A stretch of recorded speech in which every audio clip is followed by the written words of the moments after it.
મિત્રો, બુધ રાશિ પરિવર્તન 7 જાન્યુઆરી 2023ના રોજ બુધદેવ એટલે કુમાર ગ્રહ, નવગ્રહની અંદર બુધદેવને કુમાર ગ્રહ ગણવામાં આવેલા છે અને કુમાર ગ્રહ વૃશ્ચિક રાશિ છોડી અને ધન રાશિમાં પરિભ્રમણ કરશે 7 જાન્યુઆરી 2024થી 1 ફેબ્રુઆરી 2024 સુધી ધન રાશિમાં પરિભ્રમણ કરશે। મિત્રો, બુધ એટલે બુદ્ધિના કારક, બુધ એટલે વાયરલ ઇન્ફેક્શન, બુધ એટલે ગણિત, બુધ એટલે તમારી મેમરી પાવર। મિત્રો, આ બધાના કારક, એકાઉન્ટન્ટના કારક પણ બુધ કહેવાય અને બુધ એટલે નાના બાળકના પણ કારક કહેવાય। આ બધી બાબતોમાં બુધદેવનું આ ટૂંકા ગાળાનું ભ્રમણ પણ આપણા જીવનમાં એક નાની મુશ્કેલી કે મોટો લાભ આપીને જતા હોય છે। તો મિત્રો, આ રાશિ ભ્રમણ દરેકની રાશિ પ્રમાણે કેવું રહેશે તેની આપણે વિશેષમાં ચર્ચા કરીશું। મિત્રો, આપણે આજે વાત કરવા જઈ રહ્યા છે બુધ રાશિ પરિવર્તન 7 જાન્યુઆરી 2024થી ધન રાશિમાં પ્રવેશ કરતા બુધદેવ દરેકના જીવનમાં કેવા પ્રકારની યાધિ વ્યાધિની ઉપાધિ, કોને કેવું ફળ, કોને નાની તકલીફ અને કોને મોટો લાભ, તેની આપણે ચર્ચા કરીશું। મિત્રો, વાત કરીએ મેષ રાશિની। મેષ રાશિના જાતકોને ભાગ્યસ્થાને પરિભ્રમણ કરશે, જે 3જા સ્થાનના માલિકને 6ઠ્ઠા સ્થાનના માલિક થઈને બુધદેવ ભાગ્યસ્થાને પરિભ્રમણ કરશે। તો આ ભ્રમણ આ રાશિના જાતકોને કંઈ બહુ મોટો ફાયદો નહીં આપે। પિતા તરફથી તકલીફો ઊભી થાય, લાંબી મુસાફરીમાં યાત્રામાં વિઘ્ન આવે અને તબિયત પણ થોડી બગડે, ખર્ચ કરાવડાવે, ક્યારેક જીવનમાં અબજસ અને ધંધામાં નુકસાનની પણ બાબતો થાય। તમે ગમે તેટલા કાર્યો કરો પણ કાર્યમાં સફળતા પણ ન મળે। આ મેષ રાશિના જાતકોને આ પ્રમાણના ફળ આપવા માટે આવી રહેલા બુધદેવનું તમારે કેવા કાર્યો કરવા અને કેવી પૂજા કરવી, તો ઓમ નમઃ ભગવતે વાસુદેવના મંત્ર કરો, લીલો ઘાસચારો ગાયને આપો। આ સમયગાળા દરમિયાન શુભ ફળની પ્રાપ્તિ કરવા માટે શિવજીના મંદિરે દર બુધવારે જઈ અને મગનું દાન કરો। મિત્રો, વાત કરીએ વૃષભ રાશિ। વૃષભ રાશિના જાતકોને અષ્ટમ સ્થાને પરિભ્રમણ કરતા બુધદેવ, મિત્રો બુધદેવને અષ્ટમ સ્થાને શુભ ગણવામાં આવેલા છે। તો આ સમયગાળામાં ધન લાભની બાબતો ઊભી થાય છે, સાથે સાથે આકસ્મિક ધન લાભ થાય। આ ભ્રમણ દરમિયાન જાતકને બુદ્ધિમાં કોઈ ગુડ વિદ્યા એવા તમારા ગુરુ પ્રાપ્ત થાય અથવા તો ગુડ વિદ્યાનું જ્ઞાન ધરાવે, આકસ્મિક ધન લાભ થઈ શકે છે। સાથે સાથે દરેક કાર્યમાં જે મુસીબતો આવતી હતી તેમાંથી પણ માર્ગ મળી શકે છે અને નાની મોટી મુસાફરીમાં ફાયદો થાય છે। આ સમય દરમિયાન મિત્રો, સંતાન તરફથી કંઈક ફાયદાની બાબતો ગણી શકાય, સંતાન તરફથી કંઈક વિલ વારસો પ્રોપર્ટીની બાબતો ગણી શકાય। જે જાતકો કમિશન દલાલીના કાર્યો કરતા હોય તે આ સમયગાળામાં લાભ મળી શકે છે। મિત્રો, આ સમયગાળા દરમિયાન ઓમ નમઃ ભગવતે વાસુદેવના મંત્ર કરો, લીલો ઘાસચારો ગાયને આપો અને શક્ય એટલા બુધવારના દિવસે તુલસીના કાર્યમાં પાણી ધરાવો। મિત્રો, વાત કરીએ મિથુન રાશિની। મિથુન રાશિના જાતકોને સપ્તમ સ્થાને પરિભ્રમણ કરતા બુધ મહારાજ, મિત્રો સપ્તમ સ્થાને બુધદેવને 2 કેન્દ્રના માલિક હોવાના કારણે અશુભ ગણવામાં આવેલા હોય।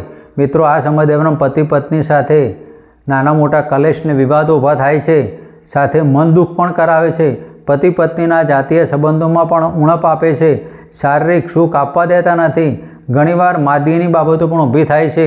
તો આ સમય દરમિયાન મિત્રો, શક્ય એટલા નાના બાળકોને સિઝનેબલ પ્રમાણે તમે ફ્રૂટની વહેંચણી કરો અને લીલો ઘાસચારો ગાયને આપો। મિત્રો, વાત કરીએ કર્ક રાશિની। કર્ક રાશિના જાતકોને 6ઠ્ઠા સ્થાને બુધનું ભ્રમણ આ સમય દરમિયાન આપના માટે નોકરી ધંધાના ક્ષેત્રે કંઈક પ્રગતિકારક બાબતો બનાવે। જે જાતકોને પરદેશ જવાની બાબતો હોય અને ડોક્યુમેન્ટલ પ્રશ્નો પડ્યા હોય તો આ સમયગાળામાં લાભ આપવાની બાબતો થાય।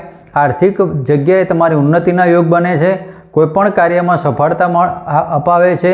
સાથે સાથે આ સમય દરમિયાન નાની મોટી મુસાફરીનો લાભ પણ આપે છે। મિત્રો, કર્ક રાશિના જાતકોએ શિવજીના મંદિરે જઈ બુધનું દાન કરવું। મિત્રો, વાત કરીએ સિંહ રાશિની। સિંહ રાશિના જાતકોને પંચમ સ્થાને બુધદેવનું પરિભ્રમણ, આ બુધનું પરિભ્રમણ આપના માટે કંઈ બહુ સારું ન હોવાના કારણે તમારે આ સમય દરમિયાન તમારી બુદ્ધિની અંદર નિર્ણયો તમે ખોટા લો. બૌદ્ધિક બાબતો જ્યારે તમારે કંઈક નિર્ણય લેવાનો આવે તો તમે ઉતાવળા નિર્ણય ન લેતા. આ સમયગાળા દરમિયાન નિર્ણય લીધા તમારા ખોટા પડે છે અને કૌટુંબિક જીવનમાં વાદ વિવાદ ઊભા થાય છે. કુટુંબમાં કલેશ અને ચિંતાઓ બનાવો બને છે. પ્રેમમાં નિષ્ફળતા મળવાના યોગ છે. શેર સટ્ટા લોટરીમાં નુકસાન થવાના યોગના કારણે આ સમય દરમિયાન કોઈ પણ ખોટા નિર્ણયો ન લેવા, જેના કારણે મોટું નુકસાન ઊભું થાય. આવકમાં ઘટાડો કરે છે અને આ સમય દરમિયાન તમારા અપજસ આપવાની બાબતો પણ કહી શકાય. તો આ સમય દરમિયાન નાના બાળકોને ફ્રૂટ આપો, તુલસીના કારણમાં પાણી ધરાવો અને ગાયને મગનું દાન આપો. મિત્રો, વાત કરીએ કન્યા રાશિની. કન્યા રાશિના જાતકોને ચતુર્સ્થાને પરિભ્રમણ કરતા ચંદ્રદેવ મિત્રો આ સમય દરમિયાન આર્થિક લાભ મળવાનો અને સાંસારિક સુખ પણ મળવાનું, મકાન વાહનની બાબતોમાં નવું વસાવવાના યોગ પણ આપના માટે ઊભા થઈ રહ્યા છે. સાથે સાથે હૃદયની અંદર શાંતિ અને આનંદ થાય તેવા પ્રસંગો બને અને પોતાના આત્મીયતા પ્રેમાળ સંબંધોવાળા મિત્રોને મળવાનું પણ થાય. તો આ સમય દરમિયાન મિત્રો તમારા કરેલા કર્મના ફળ તાત્કાલિક મળવા જઈ રહ્યા છે. કર્મ પણ એવા કરો તો તમને ફળ પણ તાત્કાલિક મળે. મિત્રો, તમારા ધારેલા કર્મ તમને ફળ મળશે. ક્યાંક તમારું બહુમાન થવાનું અને આ સમય દરમિયાન તમારા કરેલા કાર્યનું ફળ મળવાનું. તો આ સમય દરમિયાન તમારા દરેક જીવનની બાબતોમાં તમારી ઉન્નતિ થવાની. તો આ સમય દરમિયાન તમે ઓમ નમઃ ભગવતે વાસુદેવના મંત્ર કરો અને લીલો ઘાસચારો ગાયને આપો. મિત્રો, વાત કરીએ તુલા રાશિની. તો તુલા રાશિના જાતકોને ત્રીજા સ્થાને પરિભ્રમણ કરતા બુધ મહારાજ મિત્રો આ સમય દરમિયાન તમારે સાહસ મોટું થવાનું. બૌદ્ધિકની સાહસિકતા સાથે કોઈ લેવા દેવા નથી, માટે કોઈ પણ સાહસિક કાર્યોમાં તેમજ તમારે આવતી ફાયદાકારક તક ઝડપી લેવા સાહસિકતાનો અભાવ અને નુકસાની જણાશે. તમારા જીવનમાં કંઈક લાભની તક મળવાની હોય ત્યાં તમારા ખોટી નિર્ણયો લેવાના કારણે તમારું આ એક પ્રવૃત્તિ ખોટી પડશે. પોતાના ઉપલા અધિકારીઓ સાથે વાદ અને વિવાદ થવાના. તો આ સમય દરમિયાન તમારા ઉપલા અધિકારીઓ સાથે કોઈ વાદ વિવાદમાં ન ઉતરવું અને પિતાના તરફે કંઈક મેડિકલ પ્રશ્ન ઊભો ન થાય તેની કાળજી લેવી. આ સમય દરમિયાન તમારે ઓમ નમઃ ભગવતે વાસુદેવનો મંત્ર કરો, તુલસીના કાર્યમાં પાણી ધરાવો. મિત્રો, વાત કરીએ વૃશ્ચિક રાશિની.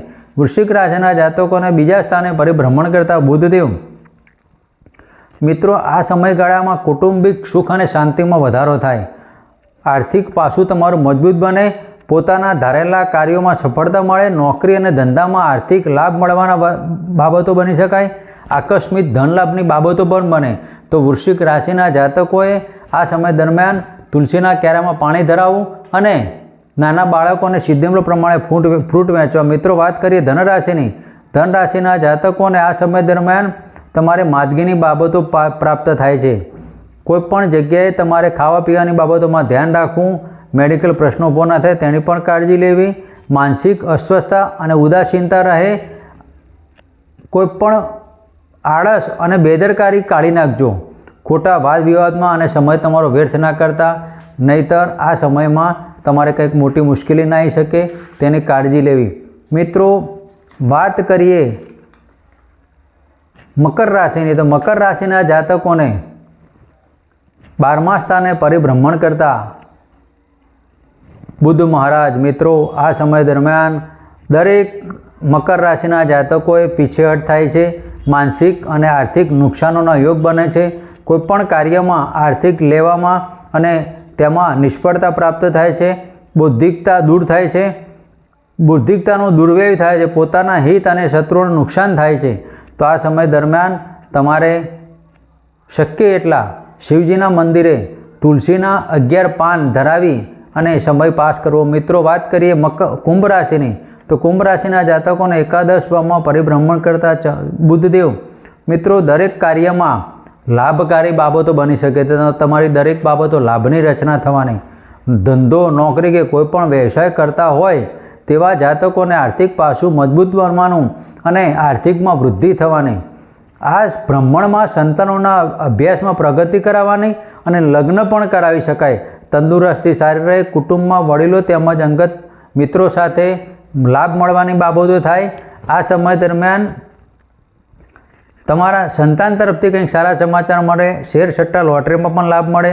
તો આ સમયનો લાભ લેવા માટે તમે રોજ સવારે શિવજીના મંદિરે જઈ દૂધ અને પાણીથી મગથી અભિષેક કરો અને ઓમ નમઃ ભગવતે વાસુદેવના મંત્ર કરો.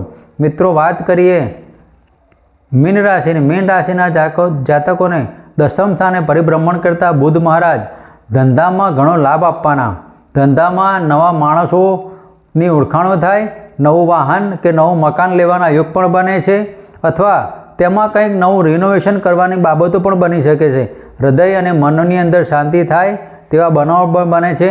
તો આ સમય દરમિયાન મિત્રો કરેલા કાર્યો તમારા સફળતા પ્રાપ્ત થાય અને આ સમય દરમિયાન તમે ઓમ નમઃ ભગવતે વાસુદેવની રુદ્રાક્ષની માળાથી એક માળા કરો અને આ સમય પાસ કરો. મિત્રો, દીપેશ્વરી જ્યોતિષમાં આપનું હાર્દિક સ્વાગત. આપ અમને નિહાળી રહ્યા હતા દીપેશ્વરી જ્યોતિષ ચેનલમાં. અમારી ચેનલ લાઇક કરો અને સબસ્ક્રાઈબ કરો.